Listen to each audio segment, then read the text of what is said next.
नमस्ते, आप सभी का स्वागत है आज के इस कार्यक्रम में और हमारे साथ जुड़ रहे हैं अवनीश शर्मा जी और वीरेंद्र नाथ भट्ट जी और उनसे हम बात करेंगे बीते हुए चुनाव की और आगे आने वाले चुनावों की और बहुत सारे और मसले जो चल रहे हैं उनके बारे में बिहार और उत्तर प्रदेश विशेषकर फोकस में रहेगा। तो अ, आरंभ कर लेते हैं अवनीश जी से क्योंकि अवनीश जी बिहार की यात्रा करके भी आए थे और अवनीश जी ने बिहार में काफ़ी समय बिताया, बिहार का काफ़ी विश्लेषण किया और अब मैं ये देख रहा हूँ कि बिहार का चुनाव पूरा होने के बाद में कांग्रेस का जो सपोर्टर ग्रुप है वो आपस में ही लड़ रहे हैं। जय जगत, जय हिंद से लड़ रहा है, रवीश कुमार अजीत अंजुम से लड़ रहे हैं, राजीव रंजन प्रज्ञा मिश्रा से लड़ रहे हैं और बाकी सब मिलके संजय यादव और रमीश से लड़ रहे हैं। ये क्या हो रहा है अवनीश जी? इतनी बुरी हार की कल्पना तो आपने नहीं की होगी। नहीं सर, कल्पना तो मैंने इससे भी बुरे हाल की थी और कल्पना नहीं अगर कह लिए तो मेरी आकांक्षा थी कि इससे भी बुरा हाल हो। सर आपने कहा कि सब सबसे लड़ रहे हैं, दरअसल ये गैंगवार हो रही है सर। ओके, ओके, जब ओके, ओके। लूट का माल जो है भले हिस्से में कम आया हो लेकिन अब उसमें बंटवारे के लिए ये आपस में गैंगवार होती है। तो इकोसिस्टम के अंदर हो रही है, नेताओं के अंदर हो रही है। आपने रवीश कुमार और तमाम लोगों का नाम बोला तो वो इकोसिस्टम के अंदर हो रही है, जो गोदी में पलते रहे हैं, नाम दिया दूसरों को गोदी मीडिया का। नेताओं के अंदर हो रही है, लाइजनोरों के अंदर हो रही है, टिकट बेचने वालों के अंदर हो रही है और तो और घर के अंदर भी हो रही है, लालू के अंदर। तो लड़ाइयां हैं सर। बस एक काम ये नहीं कर पाए, नीतीश कुमार से नहीं लड़ पाए चुनाव, नरेंद्र मोदी से नहीं लड़ पाए, एनडीए से नहीं लड़ पाए। कारण ये था सर कि ये चुनाव लड़ ही नहीं रहे थे। लोगों को आश्चर्य होगा, मैं कह रहा हूं ये चुनाव लड़ ही नहीं रहे थे। सर अगर कोई चुनाव लड़ता तो नरेंद्र मोदी नाम के इतने स्थापित और लोकप्रिय ब्रांड और नेता की महतारी को गाली दिया जाता क्या? ये एक प्रधानी का इलेक्शन लड़ने वाले व्यक्ति को भी पता होता है यार कि मेरा जो अपोनेंट है उसकी मां को गाली मत दो, इससे वोट बनेंगे नहीं बिगड़ेंगे। दूसरी चीज, पूरे चुनाव प्रक्रिया को ही गलत साबित कर देना। उस बिहार में जहां की 4 नाम शामिल करा लिए जा सकते हैं लेकिन एक नाम कटना बर्दाश्त नहीं किया जा सकता, चाहे प्रधानी का इलेक्शन हो, चाहे कारपोरेट का हो, चाहे विधानसभा का हो, चाहे लोकसभा का हो। वहां आप एसआईआर लेके लड़ रहे हैं। बिहार में आपके पास बिहार का मुद्दा ही नहीं था। बिहार से आपने छठ गायब किया। आप हालेलुया मना रहे थे। हालेलुया मनाने के बाद आपने हैलोवीन मना रहे थे, बाकायदे, हैलोवीन। हाँ अरे हेलोवीन। हेलोलुया हेलोवीन ठीक है सर, हम लोग वही की देशी बात है, आदमी एक हैं ही तो बात है। हेलोवीन को हेलोलुया हेलोलुया वाला ही त्योहार तो हेलोवीन है सर। हाँ, बिल्कुल हाँ, सही बात कह रहे हैं। आपके घर का खदेड़ा गया एक भाई पूछ रहा है कि हमरे घर का छठ कहाँ है, और आपका घर का छठ तो छोड़ दीजिए, केक कट रहा है, पीछे जो है वेटिकन की मूर्ति नजर आ रही है, मतलब भाई साहब नजर आ रहे हैं क्रॉस में लटके हुए। तो सर आप बताइए जरा कि चुनाव लड़ा कहां जा रहा था? चुनाव वो नहीं लड़ रहे थे। और मैं पहले दिन से कह रहा हूं सर, ये राहुल गांधी, उनकी माताजी और बहन जी का 10 जनपद का बिछाया हुआ ट्रैप था, जिसमें बड़े आराम से गले तक लालू यादव फंसे, तेजस्वी फंसे, राबड़ी फंसी, मीसा फंसी। अब इन चारों के ललाट पर मैं चोर हूं, मैं घोटालेबाज हूं, मैं फ्रॉड हूं, मुझे किसी भी समय जेल हो सकती है, ये लिखा हुआ है। एम वाई समीकरण ध्वस्त हो गया। एम का पहला एम चला गया, ओवैसी के साथ जाना ही था। कुल मिला के राहुल गांधी के ट्रैप में बड़े शानदार तरीके से ये परिवार फंसा है, इनकी राजनीति फंसी, और राहुल बधाई के पात्र हैं। बड़े स्मार्ट तरीके से उन्होंने आरजेडी को एक क्षेत्रीय पार्टी के रूप में बर्बाद किया और इसकी शुरुआत बड़ी सफलता से उन्होंने बिहार में कर दिया। कांग्रेस का रिवाइवल तभी संभव है सर जब लालू की राजनीति बिहार में समाप्त हो, मुलायम की राजनीति उत्तर प्रदेश में समाप्त हो, और वो शुरुआत उन्होंने बहुत स्मार्टली बिहार में कर दिया, सक्सेसफुल। मजे की बात है उत्तर प्रदेश में जब आएंगे तो ये अखिलेश की मजबूरी होगी कि उसी राहुल को ठीक तेजस्वी की तरह ये ढोएंगे और अपनी बर्बादी की कहानी, राजनीतिक बर्बादी की कहानी अखिलेश यादव उत्तर प्रदेश में भी लिखेंगे। थोड़ी देर बिहार में और रुक लेते हैं, फिर उत्तर प्रदेश में आते हैं सर। हम्म। सर, एक तरफ नीतीश कुमार और नरेंद्र मोदी की डिलीवरी की वाली पॉलिटिक्स थी, काम करके दिखाना, काम दे देना, और दूसरी तरफ क्या था? एक तरफ तो जंगल राज की याद थी ही, और कट्टा सटा दे ये चुनाव लड़ा जाता है सर। महिलाओं के प्रति संवेदना देखिए, मंच से ऑर्केस्ट्रा बज रहा है और गाना भोजपुरी का बजाया जा रहा है, आरजेडी के माल हवकारे। ये महिलाओं के प्रति इज्जत है क्या? जिस तरह से नीतीश कुमार शराबबंदी के बाद महिलाओं का एक नया वोटर वर्ग, उसके बाद आजीविका दीदी बहन योजना, ये योजना 10,000 रुपए, ये वो तमाम किसानों को एक मुश्त धनराशि, और वहां पर आप कट्टा सटा रहे हैं, वहां पर आप महिलाओं के लिए ये संवेदना व्यक्त कर रहे हैं, या ये आपके विचार हैं कि आरजेडी के माल हवकारे? छठ ड्रामा है, तो आप कहां कहिएगा चुनाव लड़ रहे हैं? मैं तो नीतीश कुमार और एनडीए की पूरी सफलता का श्रेय इस गठबंधन को दूंगा। आपने गढ़ी में कुदा दिया राहुल गांधी को, और डूब कौन गया? मुकेश साहनी। राहुल कूदे गड्ढे में, मुकेश साहनी वहां तैर रहे थे। वो जेएनयू का भारत तेरे टुकड़े होंगे डफलीबाज लड़का जो है कन्हैया, वो वहां तैर रहा है, पता नहीं क्या पकड़ा दिया, इस तरह के मीम चल रहे हैं। तो सर, ये दरअसल लालू प्रसाद यादव की अपनी प्रारब्ध थी, और निश्चित तौर पर अखिलेश यादव अब ज्यादा चिंतित होने चाहिए। राहुल गांधी की ये सफलता है, जीत गए नीतीश कुमार अपनी परफॉर्मेंस के बदौलत। क्यों? क्योंकि सामने चुनाव नहीं लड़ा जा रहा था, अशिष्टता की जा रही थी, बदगी की जा रही थी, गाली दी जा रही थी, मानमर्दन किया जा रहा था, और बिना मतलब के, बिना सिर पर के मुद्दों एसआईआर और वोट चोरी को घुमाया जा रहा था। बिहार में बिहार के मुद्दे चुनाव नहीं लड़ रहे थे, राहुल गांधी का प्रकोप चुनाव लड़ रहा था। जी सर। वीरेंद्र नाथ जी, आपका क्या जी सर। विचार है? सर राहुल गांधी जिसकी जिसकी राहुल बात गांधी राहुल गांधी का ये एक इंटेंडेड डिमोलिशन था या अनइंटेंडेड था बिहार में? मैंने बिहार चुनाव में जब घोषणा हुई थी, तभी मैंने खबर लिखी थी अपने डिटेल में अपने अखबार पायनियर में, कि राहुल गांधी ने फरवरी 2025 में निपटाया केजरीवाल को, और अक्टूबर 25 में निपटाएंगे ये तेजस्वी को, और 27 में निपटाएंगे ये अखिलेश यादव को। और अखिलेश यादव ने ये प्रमाण दे दिया। 15 नवंबर को उन्होंने बेंगलोर में इंडिया विजन की एक बड़ी कॉन्फ्रेंस की, एक बड़े से हॉल में, और अंग्रेजी बोलने वाले बिजनेसमैन, एंटरप्रेन्योर्स और कुछ यूथ की बैठक बुलाई। और वहां पर former chief secretary Alok Ranjan और मऊ के सांसद राजीव राय और अभिषेक मिश्रा, जो एक आईएएस अफसर जयशंकर मिश्रा के बेटे हैं, पूरा अंग्रेजी में वो कार्यक्रम हुआ 1 घंटे का। उन्होंने वहां पे इंडिया विजन लॉन्च किया, और उन्होंने पीडीए का नाम ही बदल दिया। पिछड़ा दलित अल्पसंख्यक की जगह वो हो गया प्लान डेवलपमेंट एंड एसेंट, यानी ऊपर उठना। उन्होंने पीडीए को ही बदल दिया। ये काम तो अखिलेश ने किया। और फिर उन्होंने अपने आप को योगी आदित्यनाथ के पैरेलल पोजीशन नहीं किया, उन्होंने अपने आप को पीएम नरेंद्र मोदी के अगेंस्ट पोजीशन किया। कहा कि नरेंद्र मोदी का मेक इन इंडिया और विकसित भारत बहुत सांप्रदायिक है, बहुत ही डिविसिव है, बहुत ही घृणा से भरा हुआ है।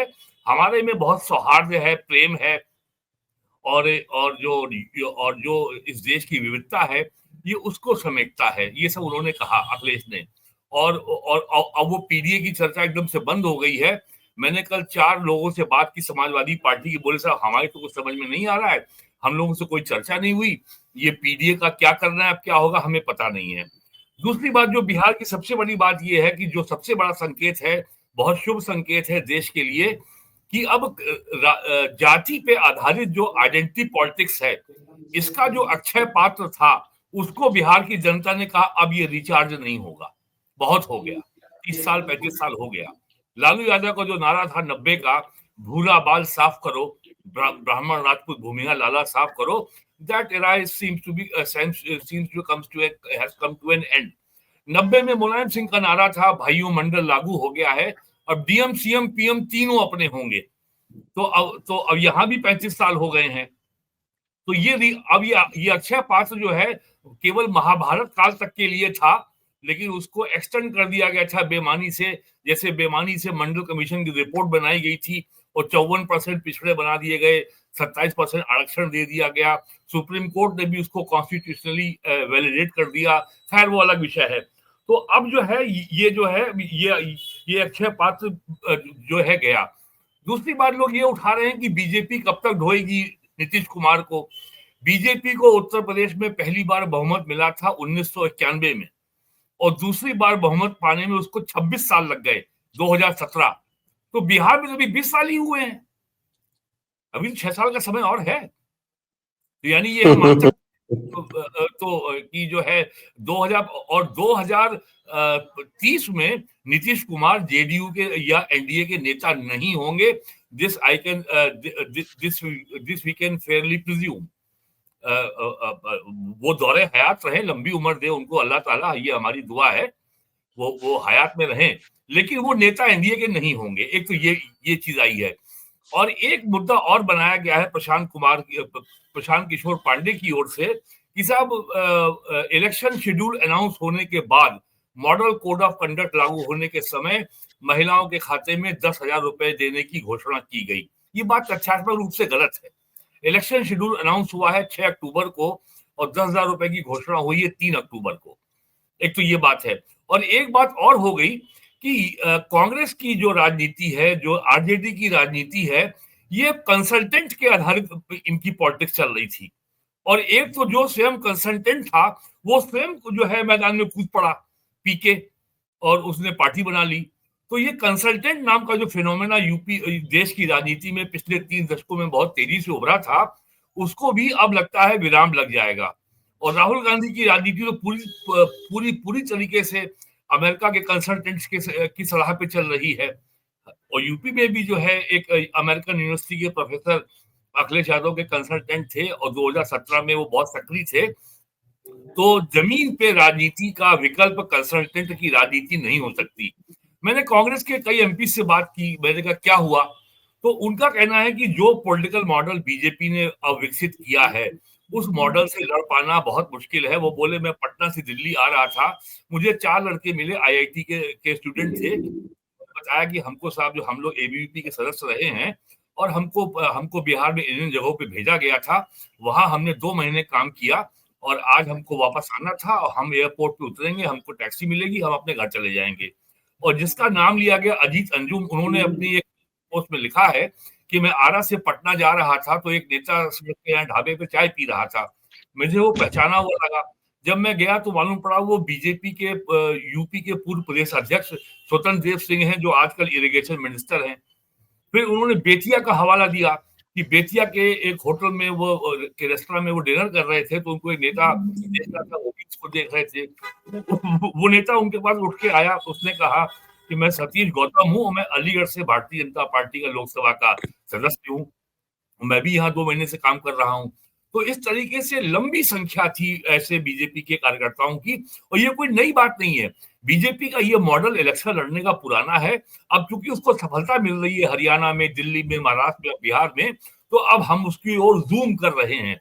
और एक बिहार में आपके बिरादरी के श्री आर.के. सिंह भी थे, जो अडानी को भी ले आए और वो अडानी का हेल्थ बुलेटिन जारी कर रहे थे कि अडानी ने आज इतने 1,000 करोड़ रुपए जो है हजम कर लिए और डकार भी नहीं ली। लिहाजा और शायद चुनाव हारने के बावजूद भी उन्होंने कोई सबक नहीं लिया। तो जो मैं सबसे बड़ा टेक अवे बिहार की राजनीति का मानता हूं कि जो शॉर्ट टर्म की जात के आधार पर आपने पोलराइजेशन किया, कोई नया मुद्दा नहीं खड़ा किया, किसी नए मुद्दे का आपने हल नहीं दिया, कोई नया विचार नहीं दिया, बस किसी तरह सत्ता में आए और लूटा पाटा चल दिए। जून 1995 में जब सपा बसपा की सरकार का गठबंधन कोलैप्स हुआ था, 2 जून 95 को स्टेट गेस्ट हाउस कांड के बाद, तब कांशीराम ने, मायावती ने मुख्यमंत्री आवास में प्रेस कॉन्फ्रेंस की थी और ये कहा था ये समाजवादी टाइप जो नेता होते हैं ये हर चुनाव में झोला डंडा लेके दिल्ली चलते हैं और हर एक के दरबार जाके बोलते हैं आओ हम लोग अलायंस खेलें। और ये कभी झटके, कभी सत्ता में आ जाते हैं तो उनका दिमाग खराब होता है, सत्ता इनको पच नहीं पाती है। हम उस तरह के नेता नहीं है, हम एक जो है एक मिशन को लेकर राजनीति करते हैं। हमारा एक स्पेसिफिक एजेंडा है जिसके तहत हम काम कर रहे हैं। तो ये और ये केवल सत्ता में आना, पैसा कमाना, गुंडागर्दी करना हमारा काम नहीं है। आरजेडी, ये बात कांशीराम ने आज से 30 साल पहले कही थी। यही बात आरजेडी के बारे में आज भी कही जा सकती है। कोई एजेंडा नहीं, कोई विजन नहीं, समाज के बारे में कोई सोच नहीं, बस किसी तरीके से जो है और केवल भगवान राम को गाली दो। खेसारी लाल यादव ने खूब गाली दिया वहां सीवान के अपने इलेक्शन में, हार गया। और बिहार के कई मिनिस्टर है, चंद्रशेखर यादव उनके मिनिस्टर थे, उन्होंने भगवान राम के बारे में अपशब्द कहे। जगदानंद सिंह हैं, उन्होंने तो कल ये कहा कि हर ईवीएम में पहले से 25,000 वोट पड़ा हुआ था, पता नहीं उसकी तो कैपेसिटी 3,000 होती है। और लेकिन I would say Shakeel Ahmad जो बिहार कांग्रेस के अध्यक्ष रह चुके हैं, केंद्र में मंत्री रहे हैं, ही वाज वेरी ऑनेस्ट। उन्होंने कहा कि 65 लाख लोगों का मतदान सूची से नाम काटा गया, लेकिन 65 लोगों ने बिहार में प्रोटेस्ट नहीं किया। और बिहार में 65 लोगों में प्रोटेस्ट की बात छोड़िए, 65 लोगों ने अपील नहीं की। हाँ, अपील नहीं की। और उन्होंने ये भी सही है कि बिहार के एक और बताया आपको इसमें, ओवैसी ने खड़े होकर कहा कि ये लोग क्या बात करते हैं, ये एसआईआर करते हैं। पूरे प्रोसेस में जब ऑब्जेक्शन का प्रोसेस था और उस समय इन लोगों ने कोई भी अपना ऐड करने के लिए वोट नहीं दिया। 900 आदमियों का नाम मैंने दिए और 900 के 900 ऐड हुए। जी। और यूपी की ताजा खबर आपको बता दूं, 4 नवंबर से एसआईआर यूपी में शुरू हो चुका है। केवल बीजेपी के पास 1,06,000 पोलिंग बूथ के लिए उनके पास बूथ लेवल एजेंट हैं। कांग्रेस के पास कुछ 100 हैं, समाजवादी पार्टी के 5,000 हैं और 1,800 शायद या इससे कम बीएसपी के हैं। और फिर ये लोग चिल्लाएंगे कि जो है एसआईआर हो गया, बड़ा खराब हो गया, ये सब हल्ला मचाएंगे। और इन लोगों ने जो स्केयर क्रिएट किया है वो कुछ ऐसा है जैसे एसआईआर ना हो रहा है, ये एनआरसी हो रहा है। अच्छी तरह उनको मालूम है कि चुनाव आयोग को नागरिकता तय करने का अधिकार नहीं है, क्योंकि उसके पास इसके लिए कोई स्टेट मशीनरी नहीं है। अगर वो करेगा भी तो उसको केंद्रीय गृह मंत्रालय का पूरा समर्थन चाहिए होगा। और ये भी सही है कि आरपी एक्ट में ये प्रोविजन है कि केवल भारत का नागरिक ही मतदाता हो सकता है, अन्यथा नहीं हो सकता। लेकिन चुनाव आयोग को नागरिकता तय करने का भी अधिकार नहीं है। आज तक तो नहीं हुआ, 1950 में आरपी एक्ट आने के बाद और 52 के चुनाव से लेके आज तक। तो ये इसी भ्रम में अभी उलझे हैं और मोटी सी बात ये नहीं समझा पा रहे हैं कि एसआईआर का अर्थ केवल जो लोग इस दुनिया में नहीं रहे, या यूपी में 75 डिस्ट्रिक्ट हैं, लाखों लोगों का जो है जीवन काल में 20-20 जगह ट्रांसफर होता है, लाखों अधिकारियों का जो है और कर्मचारियों का एक से अधिक जिले में उनका नाम मतदाता सूची में है। तो डुप्लीकेशन को समाप्त करना और जो लोग मृत हो चुके उनको निकालना, इससे अधिक एसआईआर का कोई और काम नहीं है। लेकिन इन्होंने इतना बड़ा उसको वितंडा खड़ा कर दिया कि मुझे हैरत होती है कि जब एनआरसी होगा तब ये क्या कहेंगे। तो जो एक शायर ने कहा है ना कि हालांकि इट में साउंड इररिलेवेंट कि अगर मर के भी चैन ना आया तो कहां जाएंगे। तो ये स्थिति होने वाली है इनकी। और ये लोग ग्राउंड लेवल पे और बीजेपी का हर जिले में इतनी सक्रियता से काम हो रहा है और वो लोग केवल अपने अपने वोटर के पास जा रहे हैं। कहीं कोई हिंदू मुसलमान अगड़ा पिछड़ा नहीं हो रहा है। चुनाव आयोग की एक लेट डाउन प्रक्रिया है। आपने भी एज ए रिटर्निंग ऑफिसर काम किया है, ऑब्जर्वर काम किया है, आप सब जानते हैं ईवीएम में गड़बड़ नहीं हो सकती। और ये भी विवाद खड़ा करने का प्रयास किया गया कि आपने रोल से नाम निकाल दिया या नाम जोड़ दिया। इसकी भी एक्ट में पूरी प्रक्रिया निर्धारित है, लेट डाउन है। उसमें कोई भी डिस्ट्रिक्ट इलेक्शन अफसर कोई छेड़छाड़ कर ही नहीं सकता, और अगर करेगा तो उसकी नौकरी पे आ जाएगी बात। ये सब हो रहा है बिहार का जो है, और बिहार का असर यूपी में बहुत जबरदस्त है और बहुत ज्यादा इस समय मनोबल टूटा हुआ है। समाजवादी पार्टी का कार्यकर्ता समझ नहीं पा रहा है कि क्या किया जाना चाहिए। बस केवल वो जो हमारे अध्यक्ष जी हैं सपा के, उनका बयान आ जाता है कि भारतीय जनता पार्टी छल है, तो अंग्रेजी अखबार लिखते हैं बीजेपी फ्रॉड है। तो नहीं पाते हैं कि छल फ्रॉड है ये क्या। भाई छल को अंग्रेजी में क्या कहा जाएगा, फ्रॉड ही कहा जाएगा ना। लेकिन हालांकि छल का ये होना चाहिए, ये डिसेप्शन है। लेकिन पीटीआई ने कहा नहीं फ्रॉड अच्छा है, तो पूरे देश में फ्रॉड छप गया और उनके जो है बदस्तूर जो है एसआईआर पे हमला जारी है। और इसके पहले भी वो लोकसभा में कह चुके हैं यदि हमारी 80 में 80 सीट आ जाएं तो भी हम ईवीएम का विरोध जारी रखेंगे। और पता नहीं उन्हें क्यों लगता है, और जहां तक मेरा अनुभव कहता है, मैंने 89 से इलेक्शन कवर किया है, बैलेट पेपर से अब अगले लोकसभा चुनाव में मतदाताओं की संख्या 100 करोड़ पार कर सकती है। तो इतनी बड़े और पिछले चुनाव में ये करीब 97 करोड़ से ऊपर थी। तो इतनी बड़ी संख्या में मतदाताओं के होते हुए बैलेट पेपर के जरिए अब इलेक्शन संभव ही नहीं है। ये जो स्केल है इसका, तो कुल मिलाकर के ये अब ये समझ में लोगों को आ रहा है। कांग्रेस के लोग, समाजवादी पार्टी के लोग निजी बातचीत में कह रहे हैं ये मॉडल जो बीजेपी का है, और पीएम ने उसका जवाब भी दिया है इंडियन एक्सप्रेस के अपने भाषण में कि हम 24 घंटे इलेक्शन मोड में नहीं रहते हैं, हम इमोशनल मोड में रहते हैं जनता की समस्याओं को लेकर के। तो अब इसमें आना पड़ेगा। और जो मैं अपने अनुभव से बात कह सकता हूं कि जितने वर्कर्स की संख्या में बीजेपी के पास डेडिकेटेड लोग हैं, जिसका नाम है संघ परिवार, तो जितने लोग संघ परिवार मोबिलाइज कर सकता है इलेक्शन के लिए, जिसमें किसी को ठेका पट्टा नहीं चाहिए, एमएलसी नहीं बनना है, राज्यसभा नहीं जाना है, ऐसे लोगों को मोबिलाइज करना समाजवादी पार्टी या कांग्रेस के लिए लगभग नामुमकिन है यूपी में। जी जी, चलते हैं वापस अवनीश जी के पास। अवनीश जी, आपने विस्तृत विवेचन सुना वीरेंद्र नाथ जी से, और एसआईआर का सबसे अधिक इम्पैक्ट तो बंगाल में होता दिख रहा है, आपको क्या लगता है? जी बिल्कुल सर। और बिहार को ये श्रेय जाएगा कि उसने एसआईआर की जरूरत पूरे देश को महसूस करा दी। सर, पंजाब से खबर देखिए। पंजाब में 2 आम आदमी पार्टी है। मैं धड़ा नहीं कह रहा हूं। आम आदमी पार्टी में 2 ग्रुप है, मैं ये नहीं कह रहा हूं। मैं क्लियरली कह रहा हूं कि वहां 2 आम आदमी पार्टी, एक दिल्ली वाली आम आदमी पार्टी जो अरविंद केजरीवाल एंड गिरोह की, और दूसरी भगवंत मान की। भगवंत मान साहब बैंड बाजा बिल्कुल सजा के, फूल उड़ा के, गुलाल उड़ा के शानदार तरीके से एसआईआर करवा रहे हैं पंजाब में। इसके अलग संकेत हैं।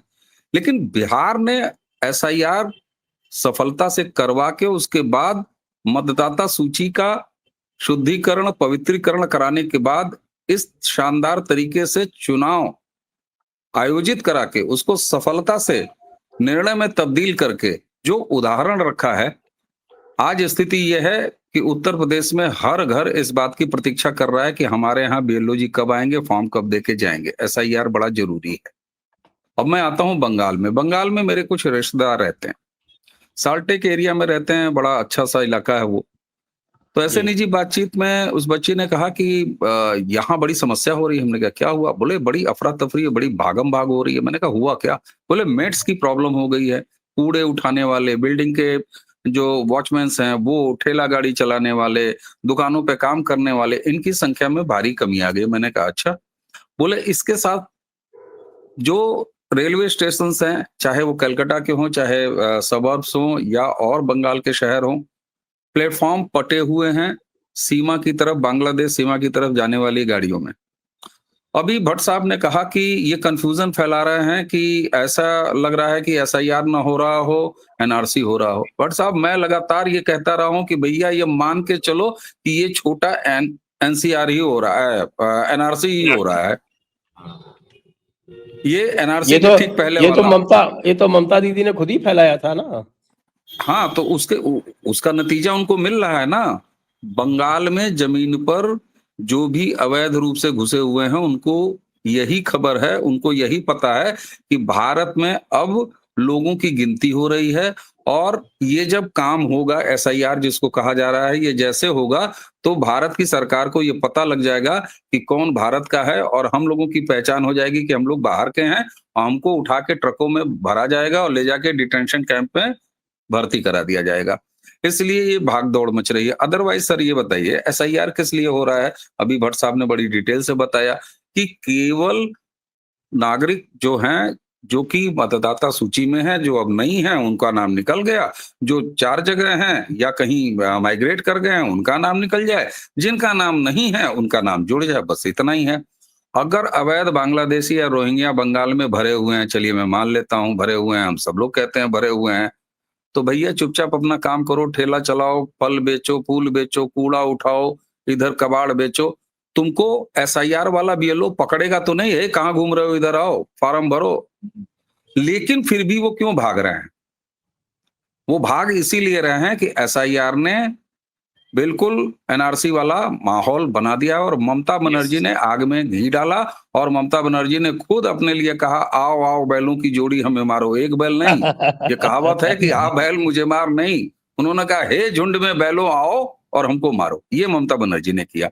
अब सर, जब मैं ये कहता हूं कि जितने भी, और ये फैक्ट भी है सर, जितने भी अवैध बांग्लादेशी या रोहिंग्या पूरे बंगाल में फैले हुए हैं, हालांकि फैले तो वो हर जगह हैं, जम्मू कश्मीर से लेके कहां तक, लेकिन अगर केवल बंगाल के रेफरेंस में बात कर ली जाए तो ये हकीकत है कि बमुश्किल उसमें से 20-30% ऐसे हैं जिन्होंने कागज पुगज बनवा बनू के यहाँ के मतदाता सूची में भी अपना नाम वाम दर्ज कराया। बाकी 60-70% ऐसे हैं जिनका न वोट देने में कोई यहाँ इंटरेस्ट है, न उनका नाम है। फिर भी ममता बनर्जी को वो संख्या क्यों चाहिए? उसकी बहुत साधारण सी वजह है सर।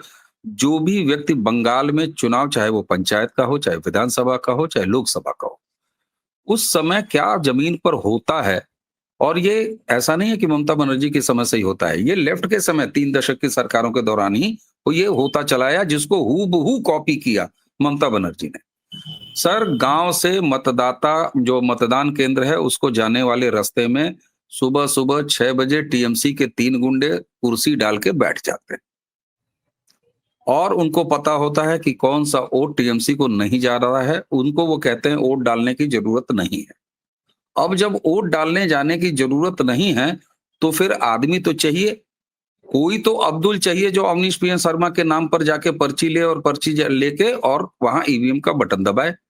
ये जो 50-60% जो अवैध बांग्लादेशी भरे हुए थे, ये टीएमसी का काकस और उनका जो रैकेट है, इनको संख्या बल में खड़ा करता था और अवनीश पीएन शर्मा की पर्ची देके किसी अब्दुल को भेजता था। अब लोग कहेंगे केंद्रीय सुरक्षा बल है वहां पे। साहब, पोलिंग स्टेशन क्या के कर लेगा? 100 मीटर के दायरे में होता है।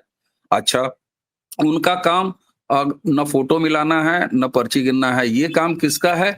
ये काम पोलिंग ऑफिसर फर्स्ट का है, पोलिंग ऑफिसर सेकंड सही लगाता है, पोलिंग थर्ड जो है नाम रोड नोट करता है, दस्तखत कराता है, प्रिजाइडिंग अफसर ईवीएम एक्टिवेट करता है यूनिट और वहां जाके वो बटन दबाते हैं।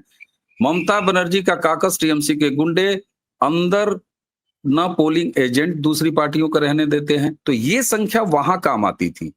अब स्थिति यह है कि ये संख्या भाग रही है बांग्लादेश की तरफ, जो कि अब वहां पर नहीं होगी। एसआईआर आप कराएंगे तो फिर जो इन्होंने कट ऑफ डेट निकाला है उससे जो ऐसे घुसपैठिए हैं जिन्होंने अपना नाम भी स्मार्टली दर्ज करा लिया है, वो भी हटेंगे।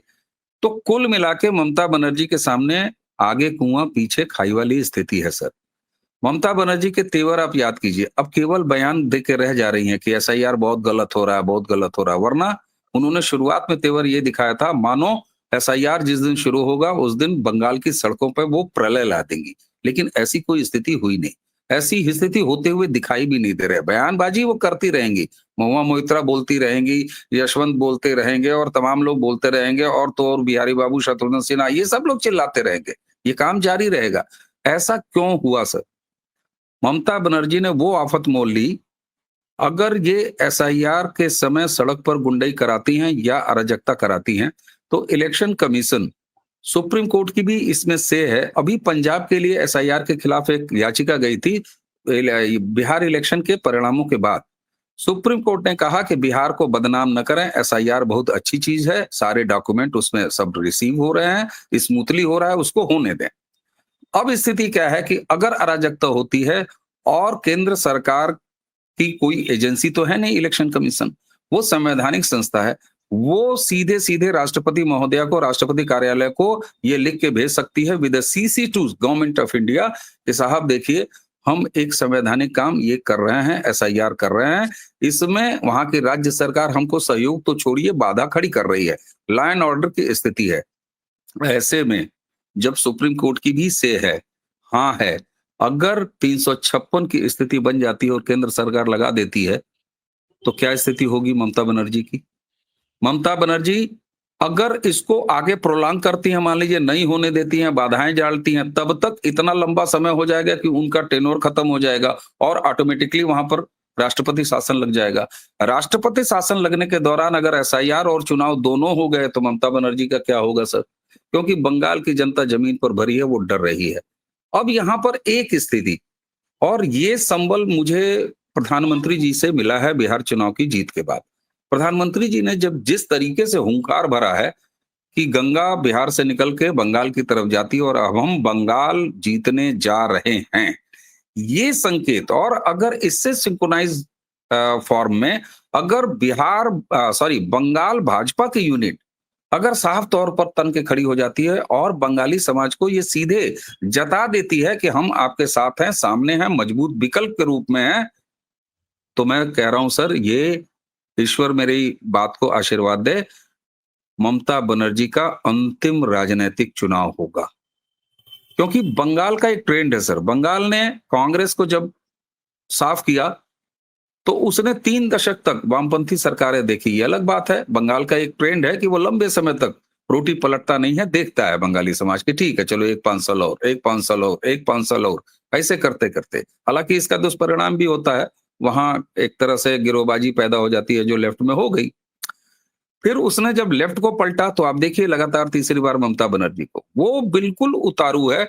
और एसआईआर ने एक बहुत बड़ी हिम्मत दी है सर, बहुत बड़ी हिम्मत दी है, मोरल डाउन है इन टीएमसी के जो कैरम वाले जो गैंग हैं, इनके जो सड़क छाप जितने काकस हैं, मोरल बहुत डाउन है। ऐसे में ये बंगाल बीजेपी यूनिट की जिम्मेदारी बनती है कि वो मजबूती से 56 इंच नहीं बल्कि 156 इंच मोदी जी से उधार ले बंगाल बीजेपी यूनिट, 100 इंच का सीना अपना कर ले, 156 इंच का सीना लेके बंगाल के समाज को ये बता दे कि हम मजबूती से सरकार बना रहे हैं, हम आपके साथ हैं। ममता का महाखेला उनके साथ ही हो जाने वाला है। एक बार फिर मैं बिहार को धन्यवाद दूंगा और राहुल गांधी को परोक्ष रूप से 2-2 शुक्रिया पेश करूंगा कि भैया आपने एसआईआर का विरोध किया, एसआईआर बड़े अच्छे से हुआ।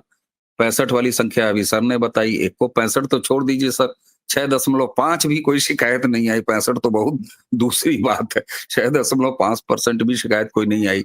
तो एसआईआर सफलता से लागू करा के बिहार ने न सिर्फ अपने यहाँ सरकार बदल दी, मतलब जारी रखी, जंगल राज की संभावना को समाप्त कर दिया एक लंबे वक्त के लिए, बल्कि उसने बाकी पूरे देश में एसआईआर के स्वागत करने का माहौल बना दिया। ये बहुत बड़ी उपलब्धि है और मतदाता सूची के शुद्धिकरण पवित्रीकरण के महायज्ञ में लीड लिया है बिहार ने, जो कि आगे आप देखिएगा एनआरसी तक जारी रहेगा। जी जी।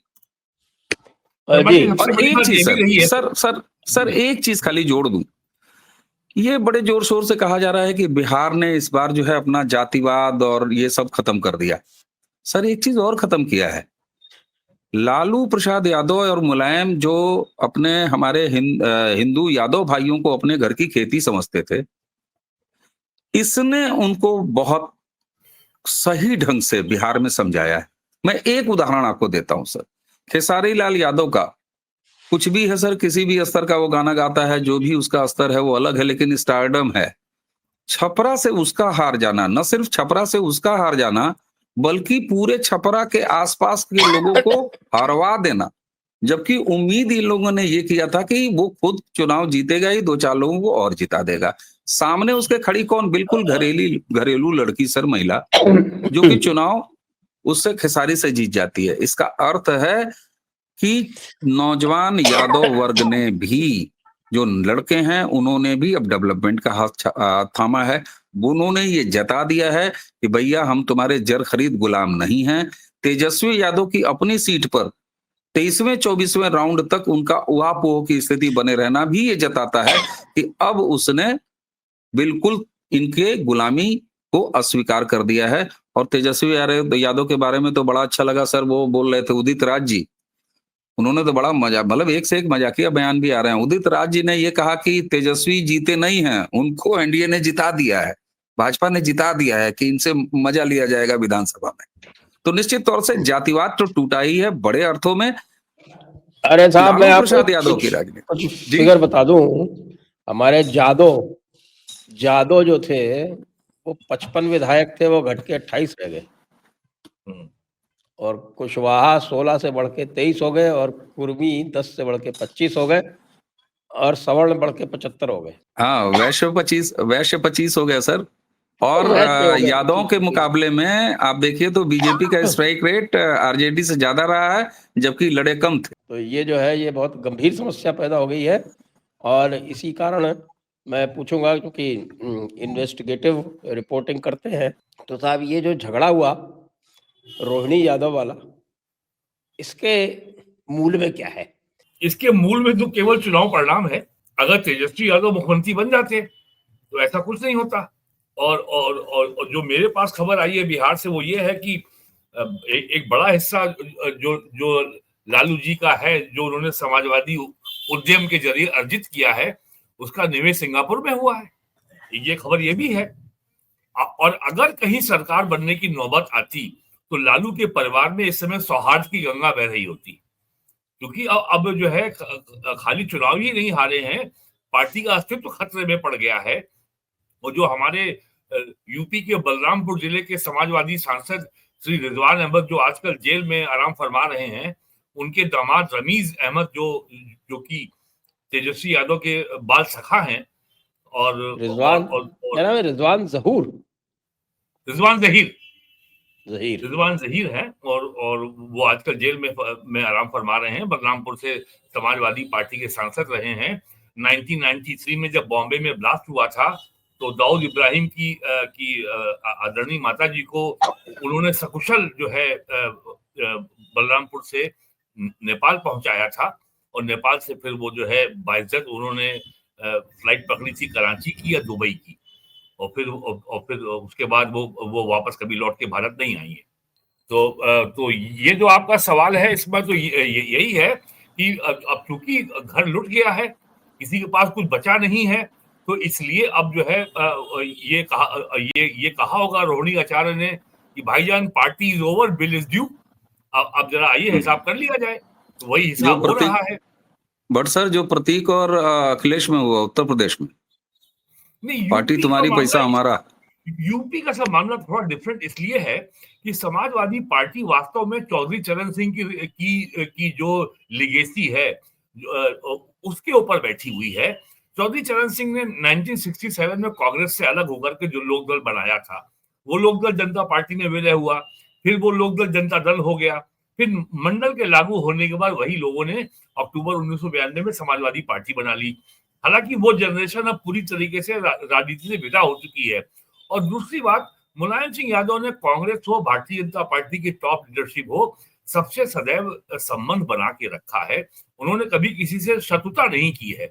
उन्होंने तो 2019 के चुनाव के पहले भी लाल कृष्ण आडवाणी को महान नेता बताया था, अटल जी की तारीफ भी की थी, हमेशा की है। कभी उन्होंने बीजेपी के नेताओं के खिलाफ अपशब्दों का प्रयोग नहीं किया है, किसी ने भी। अब आजकल के लोग कर रहे हैं, तो ये अनुभवहीन लोग हैं, इनके बारे में टिप्पणी करना का कोई मतलब नहीं है। लेकिन लालू यादव को आप याद करिए, जब आई.के. गुजराल प्राइम मिनिस्टर थे, तब बिहार में राज्यसभा का चुनाव हो रहा था, और भारत में आज तक एकमात्र मिसाल है जब राज्यसभा का चुनाव काउंटरमेंड किया गया। राज्यसभा का चुनाव, और राज्यसभा का चुनाव हमेशा विधानसभा परिसर में होता है, और वोटर केवल विधायक होता है।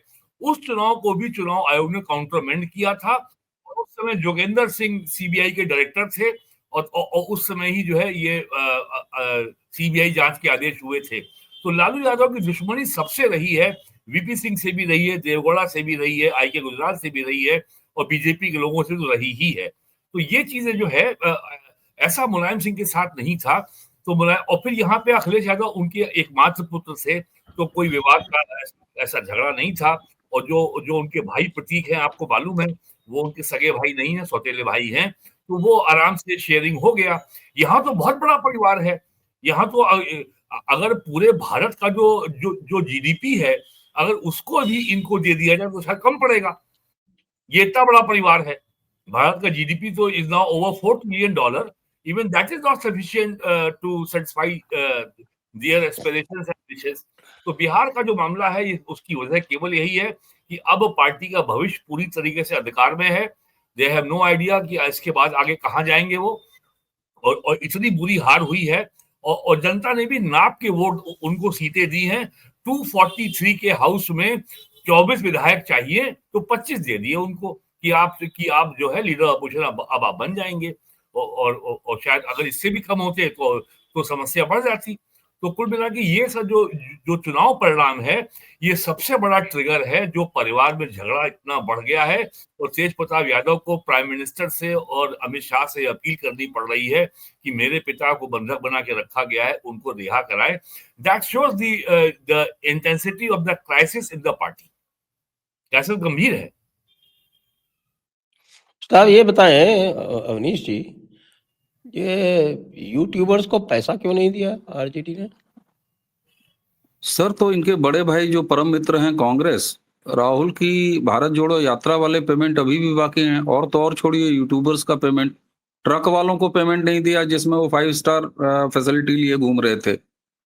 और वैसे भी सर, बारात अगर लूट पिट जाए, भंवर ना हो, शादी ना हो, तो बैंड वालों को कोई पैसा देता है क्या सर? नहीं मिलता है। टेंट वाले को भी पैसा नहीं मिलता है। नहीं मिलता है। शादी अगर बन गई, सुबह बहू विदा मतलब लड़की विदा हो गई और सारा अच्छा हो गया तो ठीक है। यहाँ तो जयमाल के समय ही मार कुटाई शुरू हो गई सर। लड़की ने कहा चल हट, मुझे नहीं करनी तेरे से शादी। तो बिहार के लोकतंत्र का जो उत्सव हुआ है उसमें इनके साथ यही तो हुआ है। और ये उनकी पुरानी टेंडेंसी है सर। ये सब कुछ सीख रहे हैं राहुल गांधी से ना। राहुल गांधी की स्टेपनी बने घूम रहे थे, तो राहुल गांधी की आदतें कैसे नहीं आएंगी? और सब इससे एक चीज तो साबित हो गया। आपने इंट्रो में शुरुआत में बड़ा अच्छा कहा था, ये एक दूसरे के कपड़े फाड़ रहे हैं। मैंने देखा कि वो अजीत अंजुम बैठ के राजीव रंजन से बतिया रहा है, कह रहा हमको तो सब पहले ही पता था। अरे पहले ही पता था तो इसका मतलब है तुम लोग बहुत दूर तो यार, पैसे भी लेते हो और सही बात भी नहीं बताते हो। तुम लगातार लास्ट पैसे टाइम तक कहते रहे। तो पैसे जी, कैसे मिलेंगे सही बात बोल देंगे तो। अरे तो कम से कम नहीं लेकिन साहब कांग्रेसियों को इनको पकड़ के वो पीटना तो चाहिए। कह रहे हैं कि साहब कि संजय यादव ने पता नहीं कितने पैसे बना लिए और उसको लेके ही झगड़ा हो रहा है भाई बहनों में। सर संजय यादव तो फिर भी ये मानिए कि राज्यसभा सांसद हैं और तेजस्वी के जो मकान एलाट है उसमें रहते हैं। ये जो दूसरा एक सांसद का जो दामाद है जो क्रिमिनल है, जो सोशल मीडिया रमीज इंचार्ज है, रमीज। रमीज, ये तो लालू प्रसाद और राबड़ी देवी के घर में ही रहता है सर। इसका क्या काम है? किसी के हे परिवार के भगवान। बारे में मतलब ये सब ठीक नहीं है। लेकिन क्या मतलब रात के 12 बजे ट्वीट करना होता होगा इसलिए क्योंकि सबके ट्विटर अकाउंट और सब एफबी अकाउंट वही चलाता है, सब कुछ वही मैनेज करता है। सर देखिए ये झगड़ा बहुत बड़ा है सर। बात निकलेगी तो जैसे वो कहते हैं ना, एक लाइन याद आ रही है भट्ट साहब कि शामेगम जब बिखर गई होगी जाने किस किस के घर गई होगी। तो स्थितियां उस तरफ जा रही हैं। और ये लालू का अपना प्रारब्ध है, न बच्चों को संस्कार दिया, न पढ़ाया, न लिखाया। वरना 9-9 साल बड़ी बहन को जूता मारना, चप्पल मारना, खुद 9वीं फेल 10वीं फेल हो जाना। सर ये कहाँ के संस्कार हैं? और बिहार ने खुद उनके समाज ने इसी से मुक्ति पाई है। इसी की बिना पर बिहार ने जातिवाद के उस पुराने दंश को अपने से अलग किया है। बिहार जैसे होता है ना सर कि आप कितनी देर बदबू में रह सकते हैं, अपने चेहरे पर कितने समय तक कालिख लगा के रह सकते हैं, नहीं मंजूर था सर बिहार के समाज को। और वो एक ऐसा इमोशनल समाज जो अपने मतदान को लेके बड़ा सतर्क रहता है। आप वहां एसआईआर और फर्जी वोट और ये वोट चोरी, दिस चोरी दैट चोरी कर रहे हैं। सर ये एक साथ अभी लालू को न जाने कौन कौन से दिन देखने हैं और ये बहुत जल्दी होगा सर। और जैसा भट्ट साहब ने कहा, मुझे नहीं ये पता था कि तेजस्वी ने वाकई प्रधानमंत्री और गृह मंत्री को अप्रोच किया है क्या कि हमारे परिवार को। तो सर तेज अब प्रताप ने किया इनके है। यहाँ तेज अच्छा प्रताप ने किया। तेज प्रताप, तो तेज बड़े प्रताप तो बड़े अलग भाई। अलग लेवल पर खेल रहा है सर। और जी अच्छा कि जी। आपने तेज प्रताप का तेज जिक्र किया तेज प्रताप एमएलसी तो बन ही जाएगा। सर एमएलसी राजनीतिक वारिस वही व्यक्ति बनेगा। अभी लालू प्रसाद यादव की गोटी कहीं ना कहीं अटकी हुई है, फंसी हुई है। वो निश्चित रूप से बहुत शातिर राजनेता हैं, और अगर थोड़ा बहुत 4 घंटे की मीटिंग में रहे हैं, पत्नी रही हैं, मीसा अलग से गई हैं, अगर लालू प्रसाद यादव की थोड़ी भी चली, जिसकी मुझे पूरी उम्मीद है, मैं तेज प्रताप का भविष्य या तो एक राष्ट्रवादी पार्टी में देख रहा हूं, और नहीं तो वो असली वारिस अगर ना बन जाए तो इसमें कोई बहुत आश्चर्य नहीं, और इसको इनिशिएट खुद लालू करेंगे, ऐसा मुझे लगता है। बाकी परिवार में भी बहुत गंदे झगड़े आने वाले हैं सर, वाकई बहुत वीरेन जी, गंदे, इसमें पैसा रुपया तो ही है। वीरेन जी, ये एक मोहतरमा है सायमा जी, जानते हैं आप इनको अच्छी तरह से। ये क्यों जगह जगह अपसेट होती हुई घूम रही हैं? मैंने इनके बारे में नाम तो मैंने सुना है, लेकिन ज्यादा इनके बारे में मुझे तफसील से जानकारी नहीं है। क्या यूपी की हैं? बम्बई में रहती हैं सुना। अच्छा, रेडियो हाँ, जॉकी है ना सर, वही ना। हाँ हाँ हाँ हाँ हाँ, अभी मैंने सुना, हाँ। अब साहब, वो चाहे जो कुछ भी कही हो, कानपुर में एक बहुत मशहूर ब्रांड है ठग्गू के लड्डू। तो ये ठग्गू के लड्डू अब की बार बिहार में तो नहीं बिके, और ये तय जान लीजिए ये यूपी में भी नहीं बिकेंगे, और यूपी में तो ये अपना स्टॉल भी नहीं लगा पाएंगे अब की बार, अगर यही हाल रहा तो। अगर ये इसी तरीके से रोज योगी आदित्यनाथ के ऊपर टारगेट करते रहे, और रोज उनके ऊपर जो है रोज ट्वीट करते रहे। मुख्यमंत्री को आप किस लिए टारगेट कर रहे हो भाई? कौन सा गुनाह किया है? योगी आदित्यनाथ का सबसे बड़ा कंट्रीब्यूशन है कि यूपी में गन्ना किसान के नाम पे आरएलडी की, भारतीय किसान यूनियन की जो राजनीति थी, उसका आधार ही समाप्त हो गया। 2.5 करोड़ लोग जुड़े हैं किसान केवल गन्ने से, 45 लाख परिवार, और करीब जो है 120 चीजें मिले हैं। वो मुद्दा ही समाप्त हो गया। पूरे 4 मंडल है, मेरठ है, सहारनपुर है, और ये आपका मुरादाबाद है, बरेली है, और कुछ नहीं, लखनऊ। वो तो आपको ये इसका मतलब वो सायमा वाला इश्यू आपको पता नहीं है। तो साइबा वो वाला इश्यू दूसरा के बारे मामला में है। मुझे नहीं, मोहतरमाओं से मुझे जो है सुरक्षित दूरी बना के अरे रखना नहीं होगा। साहब, देखिए 4 मोहतरमा तो आपको हमेशा फॉलो करनी चाहिए। मैं आपको रिकमेंड कर रहा हूँ आज जी, कि साहब सबा को, आरफा को, हाँ, सायमा हाँ। को, और वो कौन है एक राणा, राणा यूब, जी, जी, इन हाँ, वो तो मेरी सहयोगी नहीं इन है। 4 को तो आप इन बिल्कुल 3 को मैं जानता हूँ, और ये तीनों दुख्तराने मिल्लत की मेंबर हैं। हुँ, तो ये चौथी है। अच्छा चलिए, मैं अगला सवाल पूछता हूँ अवनीश जी से कि साहब ये आप कितना कंट्रीब्यूशन मानते हैं प्रियंका भारती का और कंचना यादव का? अद्भुत सर। लेकिन मैं उन मीम और इनकी जो खिंचाई हो रही है, ट्रोलिंग हो रही है, उस पर नहीं जाऊंगा। इनका गंभीर योगदान है सर। लालू प्रसाद यादव ने खुद की पोजीशनिंग पॉलिटिकल, वो सामाजिक न्याय, सोशलिस्ट, समाजवाद, इसकी ब्रांडिंग थी। उनकी ब्रांडिंग कभी भी उनके पॉलिटिक्स की, ये टिपिकल अंबेडकरवादी, और उसमें ब्राह्मणवाद को गाली देना, उसमें सवर्ण को गाली देना, खुद ही वो शीशा कथित रूप से पिघला के अपने कान में डाल लेना, और ये कहना कि तुम लोगों ने हमको दबाया है, सताया है। इसको इंट्रोड्यूस किया है इन दो नेत्रियों ने, और ये नया एक इंट्रोडक्शन जो कि लालू की राजनीति में कभी नहीं दिखाई दी। उनके बारे में हमेशा ये कहा जाता रहा, ठीक है, उन्होंने आडवाणी जी को रोका, गिरफ्तार किया, सब कुछ किया, वो मंडल के आगे कमंडल वाला चूरन भी बेचा, वो सब ठीक है, लेकिन इन्हीं लालू प्रसाद यादव के बारे में ये भी कहा जाना जाता है, और इसमें हकीकत है, मेरी जानकारी में है। उत्तर प्रदेश में मेरे पिताजी प्रशासनिक उसमें हल्के में रहे, तो मुझे पता है विंध्याचल में लगातार उनके हवन चलते रहते थे। छठ पूजा उनके यहाँ इमोशनली होती थी। होली में बैठ के वही लालू प्रसाद यादव, ठीक है, उसमें लौंडा नाच भी कराते थे, लेकिन उसके साथ ही खिचड़ी का कार्यक्रम उनके यहाँ होता था, सब कुछ होता था। तो सनातन विरोध की राजनीति भाजपा के खिलाफ वो करते रहे, वो अलग बात है, लेकिन निजी व्यवहार में, निजी परिवार के संस्कार में, गाय पालना हो, चाहे इस तरह की चीजें करना हो, ये सब लालू के पास था। लेकिन तेजस्वी के घर के अंदर क्रिश्चियनिटी के प्रवेश के साथ ही बंद हो गया। ये जो आपने दो नाम लिए हैं इन नेत्रियों का, और इनके साए में जो पीछे पीछे प्योर बिल्कुल अंबेडकरवादी राजनीति और आक्रामक तरीके से, और वो जो मनोज झा हैं उनका तो क्या ही कहना, वो एक अलग लेवल पर ठाकुर का कुआं और न जाने क्या क्या। ये एक नया फ्लेवर था जो इन दो नेत्रियों को इसका काम दिया गया टीवी चैनलों पर। पैनलिस्टों से उनकी हर 2 मिनट में, जैसे राहुल गांधी जाति पूछ लेते हैं, अखिलेश यादव पत्रकारों की जाति पूछ लेते हैं, वैसे ही अरे हाँ हाँ तुम तो ब्राह्मण हो ना, तुम लोग तो ऐसा करोगे ही, एक एक नाम ले लेके। तो ये एक नया प्रयोग था। अब ये प्रयोग क्रिश्चियनिटी आने के साथ हुआ, ये मात्र संयोग है या वाकई में इसका कोई संबंध है, ये तो आगे आने वाला समय बताएगा।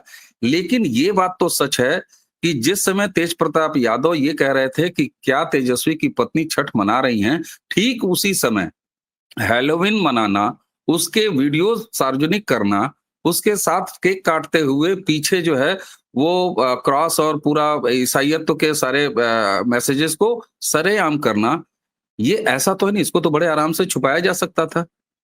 इलेक्शन के लिए सही, राजनीति के लिए सही, लेकिन नहीं छुपाया गया। लालू प्रसाद यादव के वीडियो बनवा बनवा के अपने नातिनों से हैलोवीन और हाउ हाउ डरते हुए, एंजॉय करते हुए ये काम किया गया।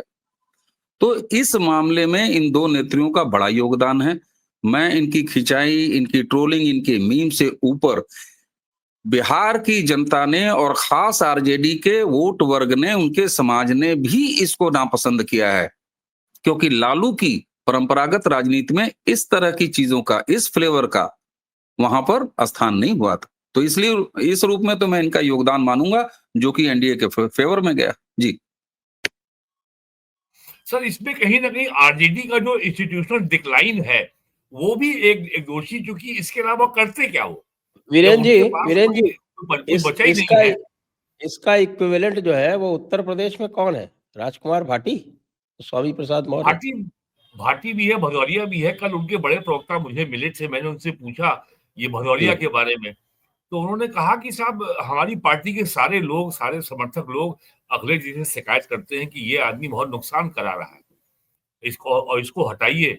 लेकिन कुछ खास बात है कि जो प्रोमिनेंट टॉप चैनल हिंदी के हैं और अंग्रेजी में भी वही जाता है, तो लेकिन वो सब लोग ये बात कहते हैं कि हमारे पास कोई लाइन लेंथ नहीं है, हम कब तक जो है सेकुलर कम्युनल के ऊपर हम इनको अटैक करेंगे, बीजेपी गवर्नमेंट को। और अब यूपी की पॉलिटिकल जो वोकैबुलरी है उससे कम्युनल और फासिस्ट ये दो शब्द अब डिलीट हो गए हैं। अब कोई नहीं बोलता है कि बीजेपी कम्युनल है, बीजेपी फासिस्ट है, कोई नहीं बोलता है कि नरेंद्र मोदी फासिस्ट है। और एक बड़ी मुसीबत आने जा रही है, 25 नवंबर को जो ध्वजारोहण का कार्यक्रम अयोध्या में राम मंदिर में होने जा रहा है, वो किसी भी दृष्टि से जनवरी 23 में जो प्राण प्रतिष्ठा कार्यक्रम हुआ था उससे कम महत्वपूर्ण घटना नहीं होने जा रही है। मंदिर में ध्वजारोहण इस बात का प्रतीक है कि मंदिर का निर्माण कार्य प्रतीक हो गया, अब जो है पूर्ण हो गया, समाप्त हो गया। और 500 साल पहले जो हिस्टोरिकल इनजस्टिस हुआ था, जो भारतीय सभ्यता में जो आघात हुआ था, आज उस घाव को हमने भर लिया है। तब फिर चुनौती आएगी आरजेडी के सामने और कांग्रेस के सामने, राहुल गांधी के सामने, कि हालेलुया करें कि भगवान राम के सामने भी जाके शीश झुकाएं। जाएगा उनके पास भी, लेकिन वो हालेलुया ही करेंगे। और ये कोई पहली बार, ये क्रिप्टो क्रिश्चियन पहले थोड़ी है। आंध्रा में जगन रेड्डी क्या है और उसके पिताजी क्या थे, और वैसे ये भी है आपके बिहार के जो है मुख्यमंत्री जो हैं, ये भी वही क्रिप्टो क्रिश्चियन है। और ये तो हम लोग जानते हैं, कांग्रेस में ऐसे लोगों की बहुत लंबी संख्या है जो क्रिप्टो। सर मनीष तिवारी क्या है? हाँ, बहुत लंबी संख्या है, लंबी श्रृंखला। अंबिका सोनी क्या है? अंबिका सोनी क्या है? चन्नी क्या है? और शरद पवार की जो बेटी है, उनकी सास अभी डेथ हुई है, तो उनको भी जो बरियल किया गया है एक ग्रेवयार्ड में बॉम्बे में।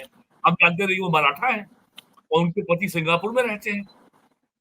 और ये तो प्राउडली कहते हैं स्टालिन से इनकी रिश्तेदारी है सर। चन्नी को उन्होंने दरभंगा में, बताइए, दरभंगा में चन्नी स्टालिन एक साथ मंच पर, और राहुल गांधी तो खैर प्योर वेटिकन वाले हैं ही हैं। तो तेजस्वी यादव अब फिरंगी हो गए हैं सर। लालू प्रसाद यादव का परिवार अब फिरंगी है। तो आइए आज की चर्चा को अब यहीं पर विराम देते हैं। सभी दर्शकों को बहुत-बहुत धन्यवाद। अवनीश जी को, वीरेंद्र जी को बहुत-बहुत धन्यवाद। जय हिंद, जय भारत, वंदे मातरम। नमस्कार।